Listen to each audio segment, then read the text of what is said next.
Welcome back to the shop, guys. Back on Matt's 91 LS Swap Camaro. As you guys seen, we're getting started on the interior finally. I've got the mechanical stuff pretty much ironed out, I believe. I don't know if there's anything left really. Maybe, I don't know. Anyways, we're getting on the interior, and you see we got the carpet laid in there. That's been a bear.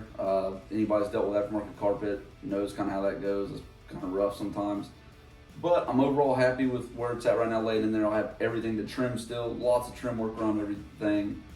But you know, I'm just kind of getting in there, starting to install things, and then trim whenever I get to the point where I'm installing that piece and I need to get that trimmed out. So got the console dyed, the upper and the lower part of the console dyed and installed. That looks awesome.